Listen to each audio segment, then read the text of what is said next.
J right in your face.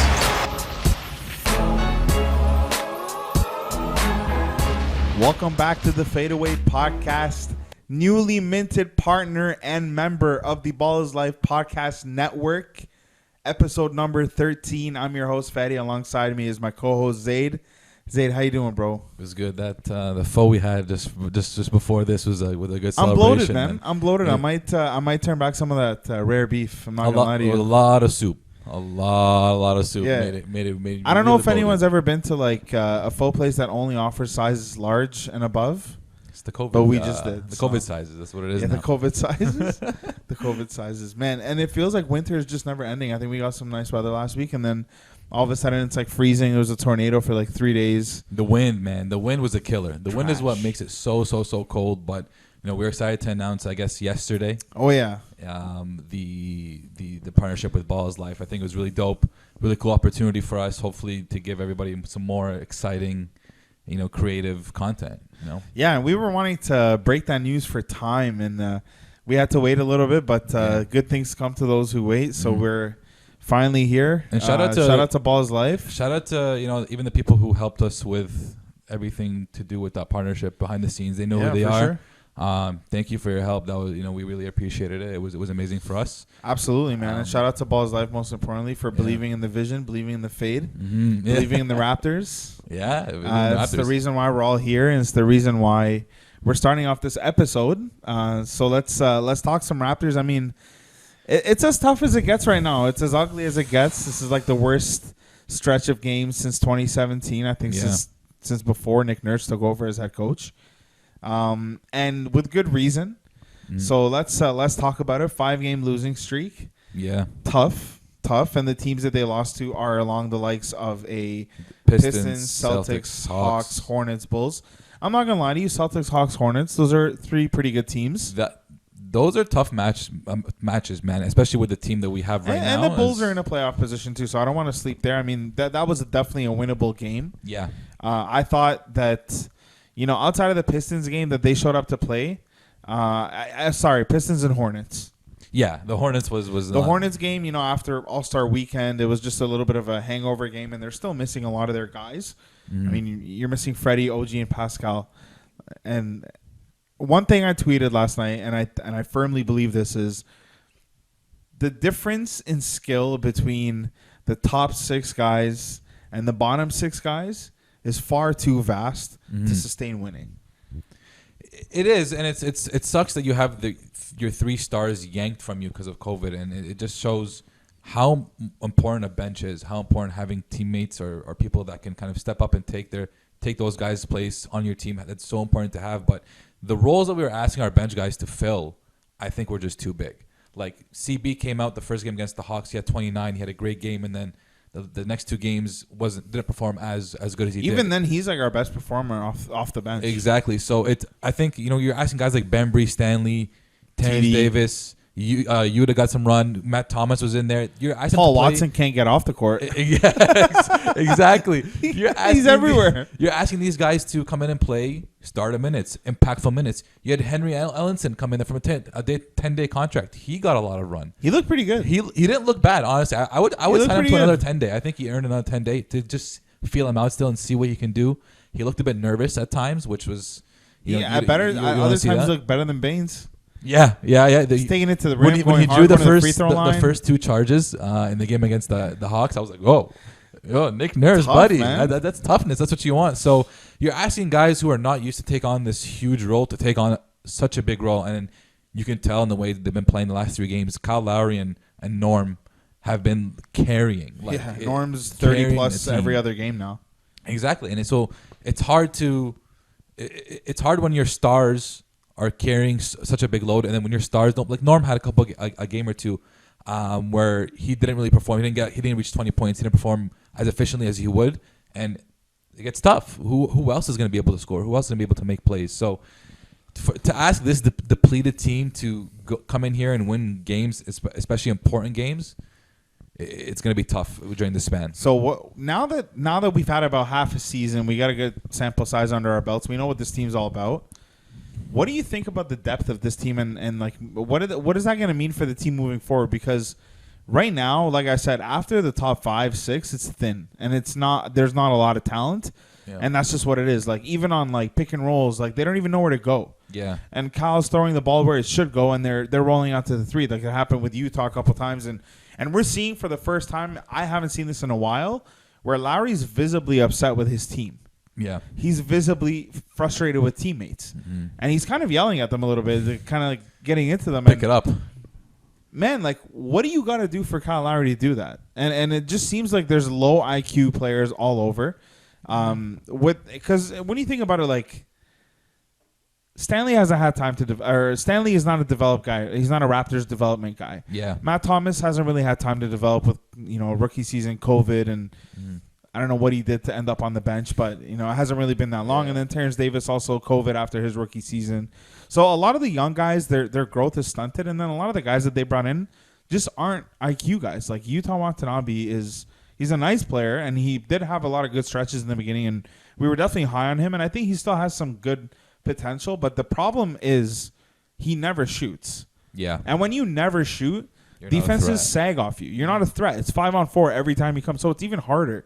And when he does shoot, he's decent. So, but that's the issue. You're asking these 1 year they're guys, not talented. these brand new guys, and that's another big thing is that this league is a talent league. And but how did this happen? And it seems like the Raptors guys. I don't think they're not talented. I just think they're used to playing a specific role in a very, very, very, very limited role. Baines is not talented. We don't see. Okay, but Baines is a different story. But I'm talking about the Bembries. I'm talking about the Watanabes.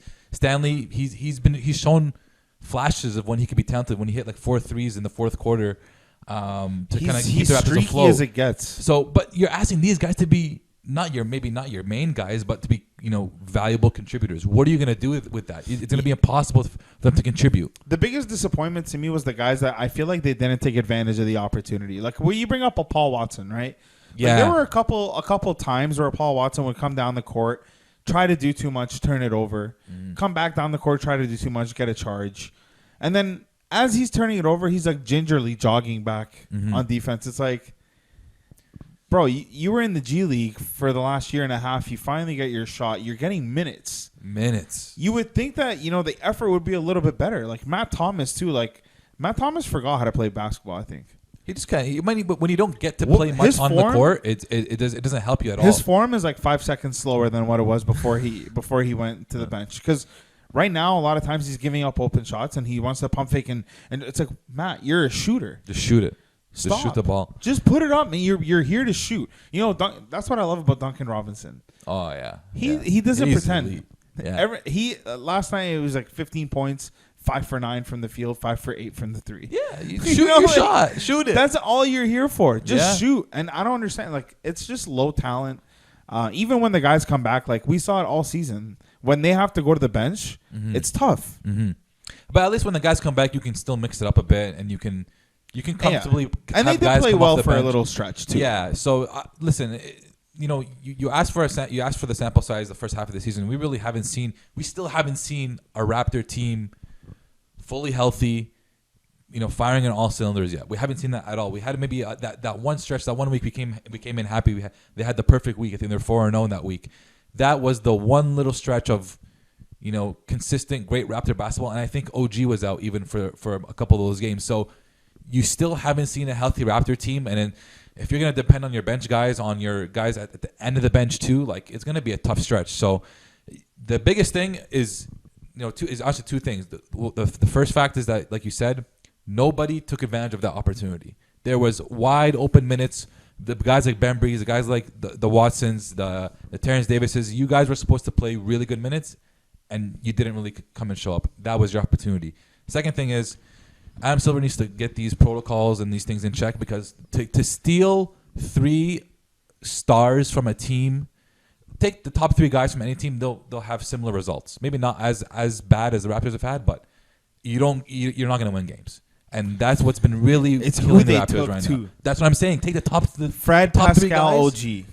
Amongst the top, man, come on. You can't Pat do that. McCaw's a champion, man. We need him on the bench. Bro, but even then, taking a guy like Pat McCaw, like he can be playing valuable minutes right now too, and helping out. You never know. So the COVID protocol, I don't understand how Nurse got the chance to come back, but they didn't. And it's been like a week. They've had the whole All-Star break to and the figure thing it that out. I know, they're testing every single day. So it's like, yo, if they're testing negative every single day, yo, let them back. Just let him back. It's that simple. Yeah, It's I also don't that know. simple. I don't want to get into the whole COVID thing because it's yeah, whatever. Yeah. There's no point in getting into that. It's annoying. Everyone hates it. Yeah. Everyone knows it's unfair. We need our guys back, and I think they're going to start to come back. But let's talk about that heartbreaker against the Hawks because the Hawks are, and we'll talk about the Hawks in a little bit. They're a good team, obviously, but the Raptors had them. And they made a huge comeback. They were down. They made a huge comeback. Yeah. They were down 19, I believe. Yes. Made the comeback, and they were up a little bit, and then the Hawks started making a little comeback. Mm-hmm. And then they lost on a buzzer beater to nobody else other than Tony Snell, the killer of the Raptors. Yeah. Tony Snell sank just a wide open three. Wide open. And it's unfortunate how that wide open three happened. That was... What's your interpreter? Because we're gonna so I saw it. Are we gonna put the play? We'll are we put gonna it up. put We'll the put play it up. right? We'll put right it up somewhere there. over here. But over here? the way it's when you freeze it right when Trae Young drives in, and he's got essentially 5 shirts around him. It was just the worst thing is that Kyle Lowry left his man and came in and came for the help defense. So and people were blaming Norm. At the end of the day, honestly, he went in on the slasher. He drove in on the slasher instead of staying out on the shooter. At the end of the day, the biggest thing is that Trae Young was able to beat his man that easily. The first and foremost, you can't let a guy, he's at the top of the key, just drive in so gingerly into the paint. Like, you're not helping out anybody. The switches are going to always be late. I see Powell going in on the slasher, but what else is he supposed to do with somebody slashing? Like, you can't just, that's an easy two as well. Like, give so up situational. a 2. Give up a 2. It's so situational. But it's the first when you're instinct. down 2, it shouldn't be situational. You're down 2. So you're down 2, give up, absolutely. Give up the 2 over why would you protect the 2 to give up the 3?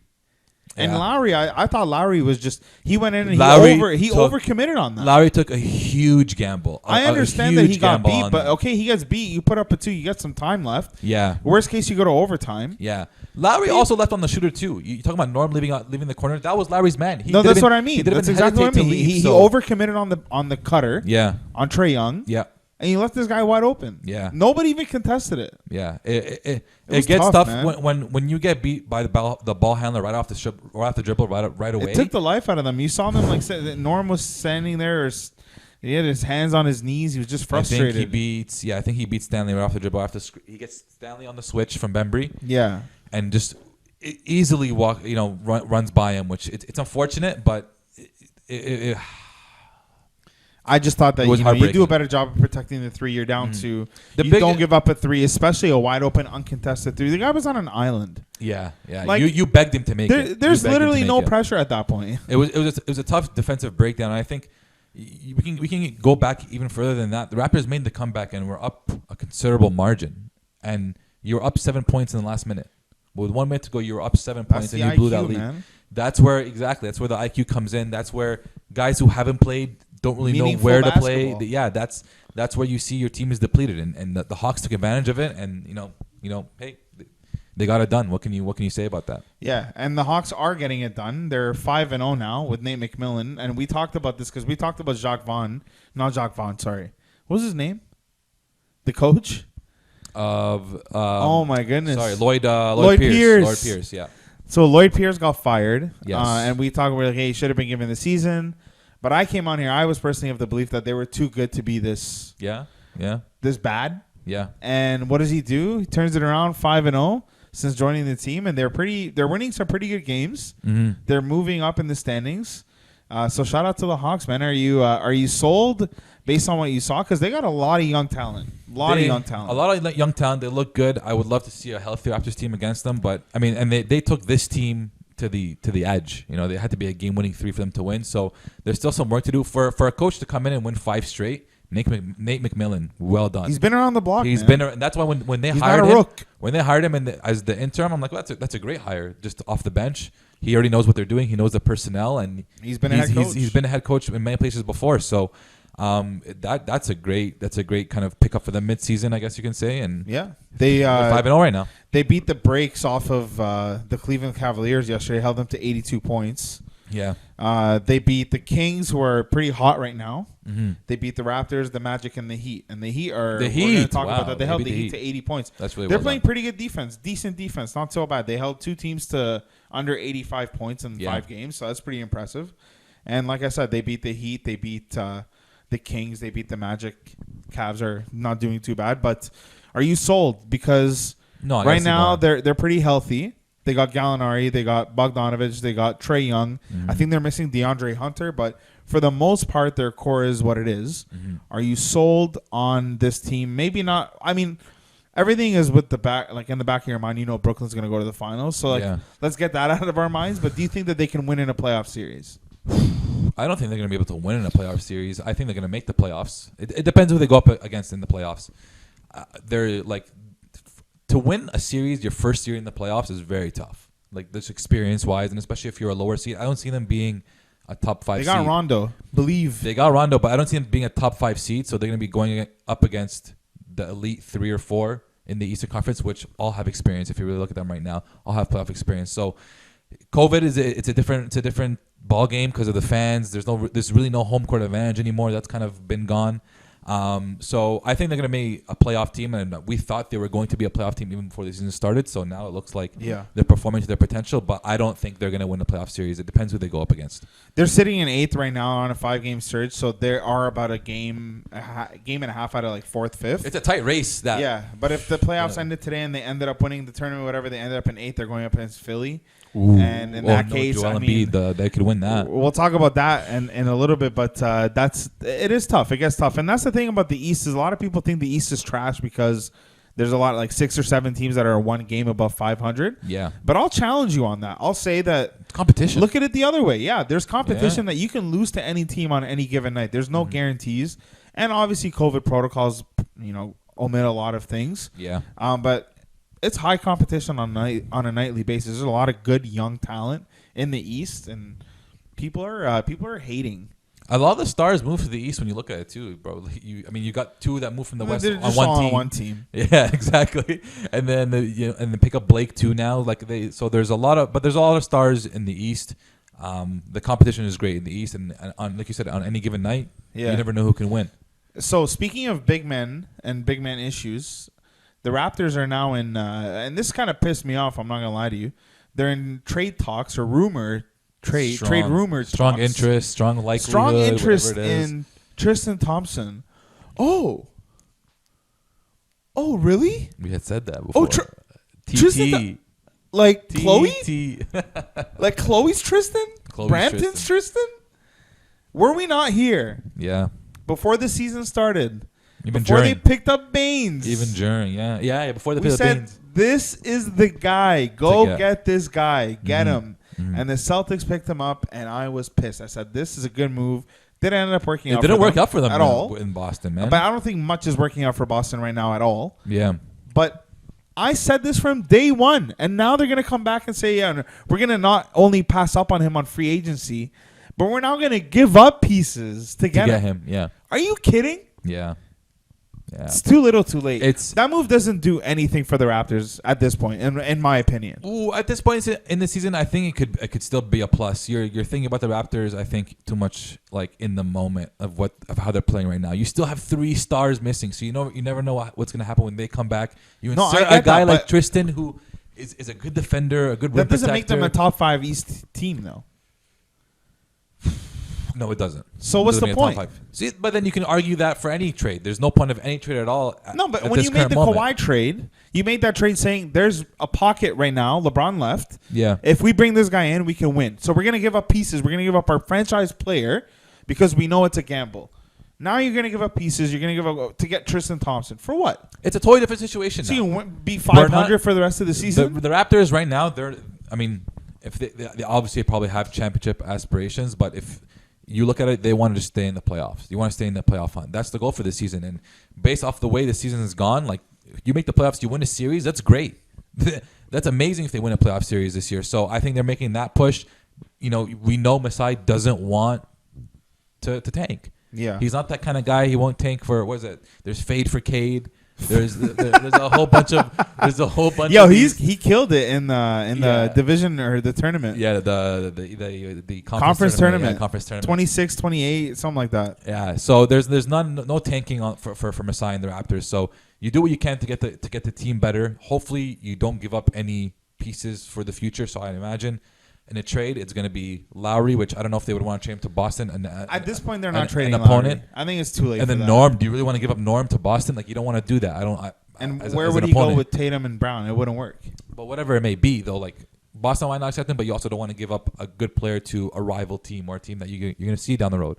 So a trade for the Raptors right now doesn't really make sense at this point. Just keep writing you guys out for the season. I still think a trade matters. I don't think that this trade would work, and I do think I was telling you this off air, but I do still believe that they should trade Norm because at the end of the day, he's having a contract season. Like, he is 30 plus now at this point every other game, so he's putting the world on notice. He's up for a payday at the end of the year. They cannot pay him given their contract situation, given the way that their team is constructed. They can't afford to use a contract deal on him. So who are you gonna give him up for? So you give him to here's Cleveland? my thing. I think you knock on Denver's door and you shop around with Denver because I think Denver, you put him in that Gary Harris position, and that's appealing to them. But who are you getting in return? Picks? You can get picks. You can get young guys. They got some young guys. You can get some sleepers. You can maybe give me some Monte Morris. I think that's a very good deal for Denver. Give me Monte Morris. I think you give a great deal to Denver. That's a great player that they can have. It would be great, and I would love for him to be in a good position to win. I would love that'd for be him exciting. To play here, actually, I want him to keep. And I think that would work for them. It wouldn't interfere because MPJ plays the 4.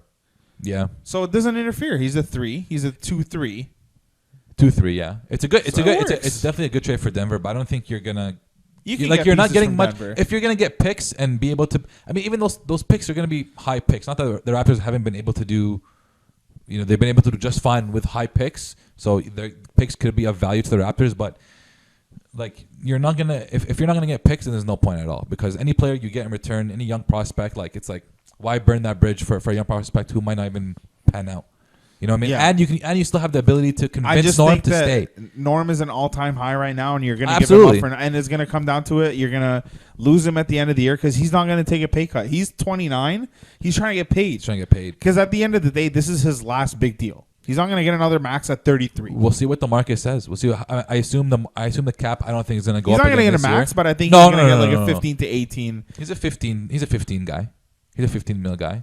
And given his age, 15 to 18, I think is fair. But 15. Again, the Raptors, I don't think can afford to put that in there, and especially the way they want to construct the team. Yo, if you can sign him for like 12, if you can convince him to stay for 12 with his guys, he's making 10 right now, and it's a gross underpay. It is a gross underpay right now. He's not going to go. Yeah. I don't think he's going to come back for 12. He's not putting up 30 a game to come back for 12. So I mean, yeah. I don't know. We'll see how it goes at the end of the year. Like the Raptors are like too good at not giving out too many details. Yeah, they're really good. Really frustrating, unfortunately, but that's just the way she goes, man. I hope with players coming back, we're going to hopefully have a turnaround in the year, turnaround in the season. Bro, speaking of turnarounds, the Miami Heat. Buddy.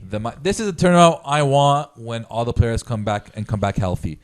They've been on a tear since they've had their team fully healthy since Jimmy's gone back. I was watching a few games while they had all the COVID protocol issues, and there was guys on the court that you're like, oh dang, they're really feeling the effects of COVID. So I think they started out 6-12. And now they're 50 and 6 since then. 50 and 6 since then. They're sitting 4th in the Eastern Conference. They climbed back from like 11th or 12th 2 weeks ago. They were I think they were the bottom 15 ranked defense in that first stretch, and then now they are over the 15 and 6. They were the 4th ranked defense with Jimmy Butler back. That's what Jimmy does. He's averaging 28 points, 9 assists, 8 rebounds, and 4 steals. That's what Jimmy does when he comes back, and I think they're and also I traded him in fantasy. Yeah, that's tough. That's tough.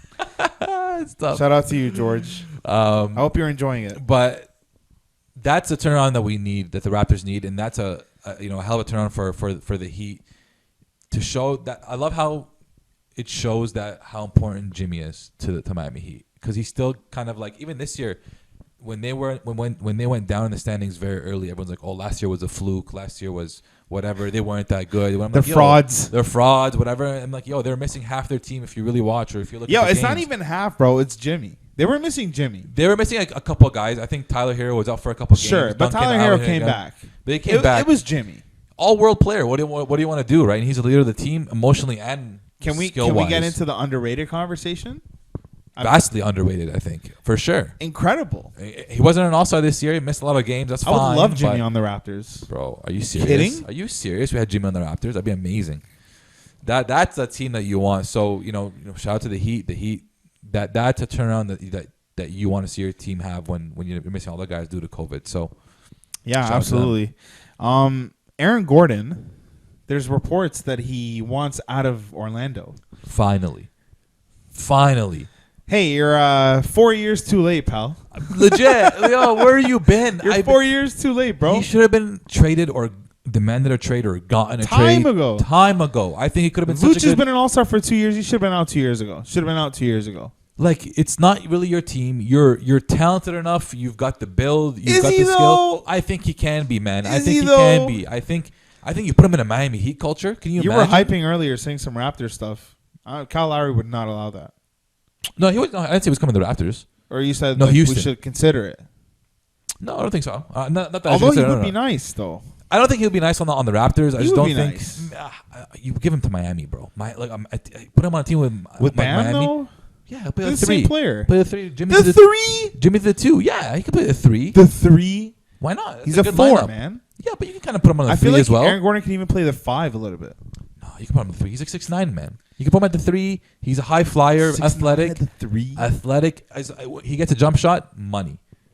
I think that's a very good fit with him in Miami. At the Defensively, no one's gonna get So past who's him. he's going to guard Chris Middleton? Why shouldn't he be able to? Because he's not he's a big, man. No, man. He's mobile. He's not. He's I don't think mobile. he can guard. He's mobile. I don't He's think athletic. he's mobile enough to guard a 3 at the 3-point line. I think he should be. Why? Yeah. Why not? 'Cause He's he can't athletic. move. Of course he can move. He can dunk, No, he can run. but can he man. move laterally? Yeah, he can run, bro. He's a good defender too, man. He should be a good defender. He's long. He's athletic. He can move. What's the case on Aaron Gordon? We need to know because Trust me, man. I'm not sold. I don't think he could play the 3. I think that's overkill. That's not overkill. Putting him at the 3, Bam at the 4, on. No, but yeah, Bam at 4. Bam or at even him 4 or 5. That's too big. No, I think you can squeeze him at the 3, man. I think you can do it. I Aaron think Gordon it's doable. is not that great, but I do think that when he's in a different situation and he doesn't have to do as much, maybe get a different role. And let's just call it what it is. I don't think the Orlando Magic are the greatest at. He's 6'8". Yeah, 6'8". It's a 3. It's a 4 in small ball, sure. Yeah. 5 in small ball. He's You like can play- Sabonis. Sabonis can't way guard a better. 3. No. He can move better than Sabonis. I think he can move better than Sabonis. Now you're He could hyping. just dunk. You're just No. looking at Sabonis back to the basket. But Yeah, I'm literally gonna pull up. that's neither here nor there. Don't worry. But you're not convinced on Aaron Gordon. But I'm not convinced on Aaron Gordon, but okay, you know what? I'm going to take that back because I do think that there is potential in a specific situation Yeah. that he can do well because of his physical attributes. He's still a big That's body. what He's I'm saying, athletic. right. But I don't think that Miami would be the situation for him. I would like to see him in a situation like a Toronto, but maybe not Toronto because I think he'd have to Kyle do. Lowry and him have like long-standing beef. He'd have to do too much in Toronto, and I wouldn't want him to do too much. But he to be can honest. still do a lot. He just needs freedom, and he needs a system, in my opinion. Yeah, and then that's where honestly put him on the Spurs, even maybe him and DeMar DeRozan. Yeah, but give him a system. Because LaMarcus Aldridge wants out, and they're out. He's out. They're gonna buy him out or trade him. They mutually Whatever it agreed is. to part ways. I'm mutually agreed to never show up again to my job. There was a lot of friction there for a couple of years, man. With the Spurs. He wanted out, and then they ended up signing him again somehow. Him and Pop sat down and talked about it because it was about how Pop used him in the offense and Brought him back. Then Brought him 2 back years for- later, they're like, yeah, you know what? But We want to go with Pirtle, who's shooting 21% from the free throw line. No, I don't think they want to go with Pirtle. I think LaMarcus Aldridge wants too big of a role than he can really play in right He's now. bad though. He's aging, right? Yeah, so I saw a he stat. can't be the main guy. Okay, I saw a stat. And speaking of Orlando, I saw a stat. Nikola Vucevic has the number one or the highest, or I guess lowest plus minus in the league. Really? The worst. Sorry, okay, not the highest or lowest. The worst plus minus in the league. So he's poor defensively. or he's playing a lot of minutes for a crappy team. That's what it is. Yeah, I guess so. Yeah, if you're losing. Can you believe though, like a guy who's an all-star putting up these kinds of numbers? What does that tell you about the plus minus to that? As a number, doesn't really matter much. It's inconclusive. It's inconclusive. Like matter. that's why when these people arguing, who's plus minus? Okay, like the team is bad. His plus minus with how many other things? Like you need to paint a picture for me here. Yeah. Plus minus is like putting your name at the top but not putting the date. It's like, bro, when did you write this thing? Oh my god! How do you come up with these? No, you know what I mean. Like you can't do it. You can't. Let's talk Kawhi. Why, bro? Kawhi Leo. This just makes me just shake my head, man. No, this makes me happy. This makes me real honestly, happy. it doesn't make me happy. It doesn't. I don't know why this makes you happy. I hope he wallows in this misery. Nah. You know, this makes me sad because the Raptors have the consistency. Should still have him. What's the quote? What's the quote? If you want to have a chance at anything, you've got to be consistent. He's very concerned about the Clippers' lack of consistency. Of course. Man, you had the blueprint here. The Raptors showed you that you could do it, and you did it, and you left. And you left to play with a guy who can't even have a consistent nickname. Is it Playoff P? Is it Pandemic P? Is it Way Off P? You know what I mean? Like, talk about consistency. It's going south there in LA. But what do you think it is? What do you think it is? I'm not gonna lie. I don't watch too much Clippers basketball. I don't think the team meshes well. They don't play well together. Do you think it's all okay? Remember last year in the offseason, there was a lot of gripe from former teammates or current teammates. Still, that's the problem too. With regards to how he's treated him and PG, given the All-Star preference or superstar treatment. Yeah. Do you think it's because of that? Do you think it's because they're? I'm not gonna lie to you. I think they're a fraud of an organization. I don't think that there's any competence there. I think that they're lucky based on the location. I think that they're lucky that Kawhi wanted to go there because when you really consider it, they gave Luke Kennard 4 years, $64 million. They gave Marcus Morris 4 years, $64 million. Like these are contracts, buddy. Fat contracts. Marcus Morris is having a good season. 4 years. 64. Luke Kennard, who the only explanation for Luke Kennard is somebody took a hallucinogen and they were like, "Oh, this says Kawhi Leonard, so let's give him a 4-year deal." Like, there's no other way. Luke Kennard was hella confused when they showed up at his door with this paper. There's no competence. Everybody was shocked he got that deal. They had a whole offseason to pick up a point guard, and they stole our power forward. Yeah. They constructed a whole team that just didn't fit well together. They thought bringing in Serge, because of that connection he has with Kawhi would help. It helped a bit, didn't help enough. Is he even starting anymore? They don't have a guard. Zubac, I think, is starting now. Serge might be out then if that's the case because that's not Zubac is not like good. But other than that, you still have Lou Williams from that team that had gripe over the superstar treatment. You still have Pat Bev on that team who also was annoyed at that superstar treatment. So your two guards that you have don't really want to be there. You lose You lose the sixth man of the year, Montrezl Harrell. Pat Bev is not good. Pat Bev, I don't think should be a starting guard. He's also a guy who, again, you gave the man too big of a role. Yeah. That all of his positives are now they don't count anymore because he has to do way more things. That he's not a defensive specialist anymore. He's a guy that has to run an offense. Yeah. He has to manage personalities. When you're a point guard for two superstars, you need to manage who's getting touches, where they're getting their touches, how they're getting their touches. There's so many things that go into it. I'm not even a point guard, and I can tell you that I feel like these are the things that go into being the point guard for a superstar. They've got so many. I feel like they've got so many opportunities to trade for a decent point guard, or they've got pieces to trade away for a decent point guard. I just saw a report before we came on that they're no longer interested in Kyle Lowry. I think Kyle Lowry could have been a great fit there, given the chemistry with Serge and Kawhi, and just given his leadership and his ability to manage egos and his ego of his own. So I think that would have been a great fit. I know Kendrick Perkins tossed out the name Rajon Rondo in there. I think that would be nice. That would be nice. I think you might be also asking Rajon to do too much. You can't that start age. him. You can't start him. I don't think so.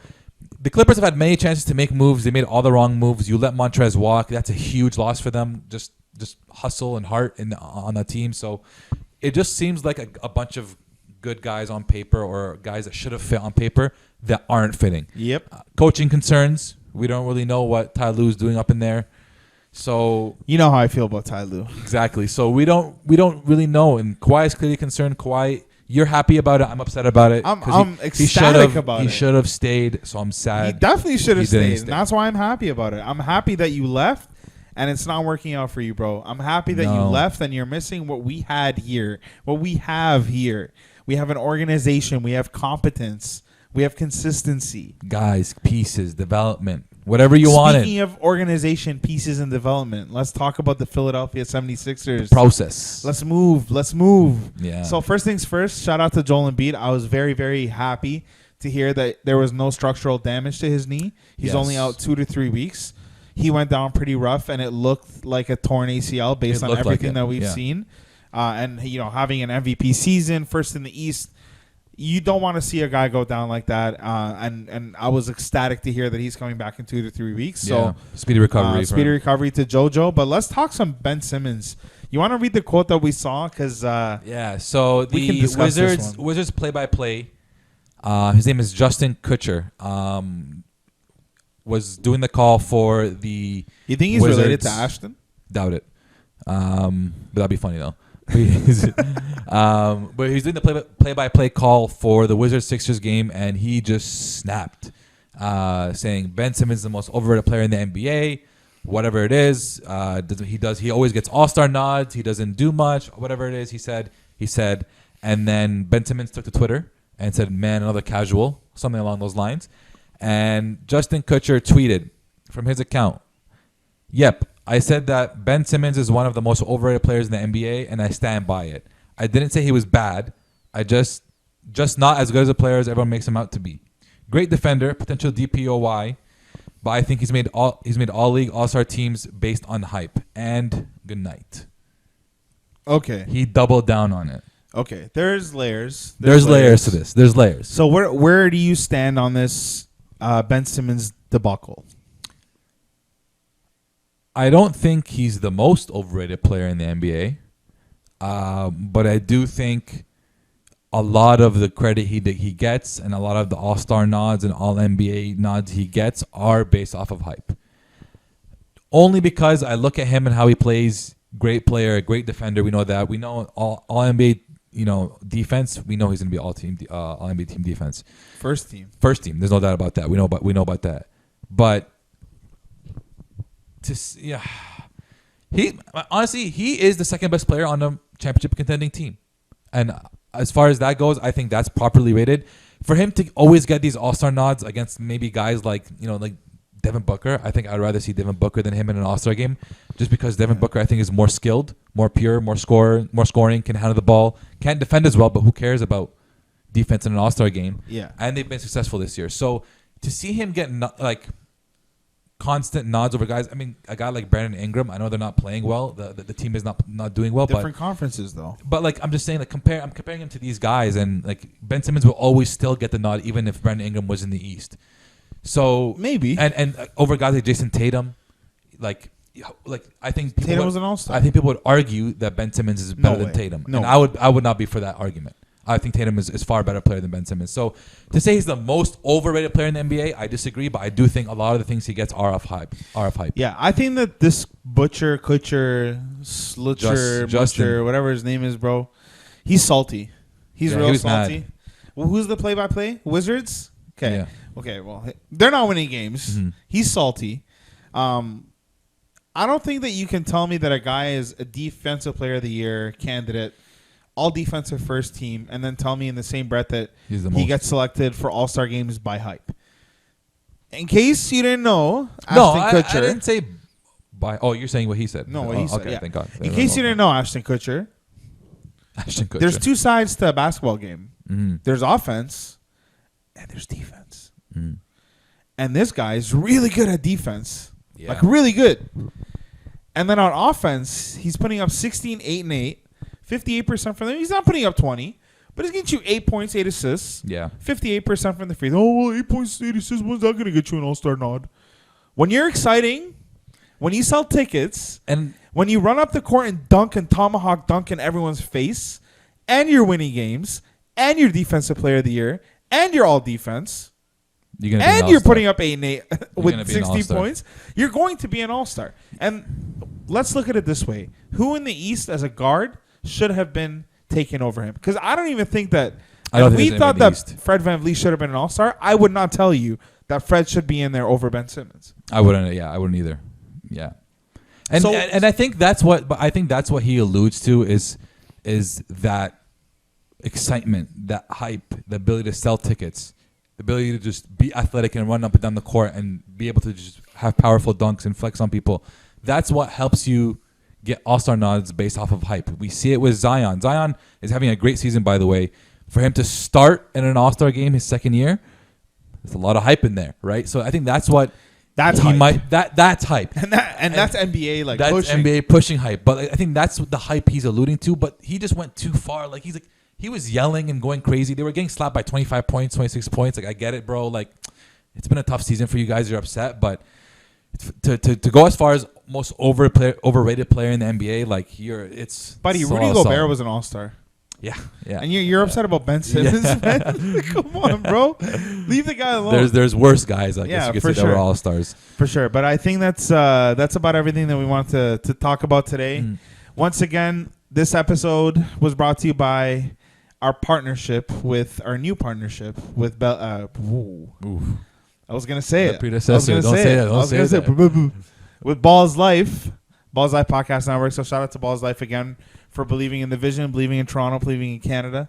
You know where to find us. Subscribe to our YouTube. Subscribe. Spotify. You can follow us. Yeah. Or subscribe to our Spotify, Apple Podcasts, and follow us on Instagram, Twitter. Where are we? Facebook, TikTok. Yeah. Wherever you get your podcast, wherever you like your pictures, wherever you slide in the DMs, you can find us. So hit us a follow. Thank you. We'll come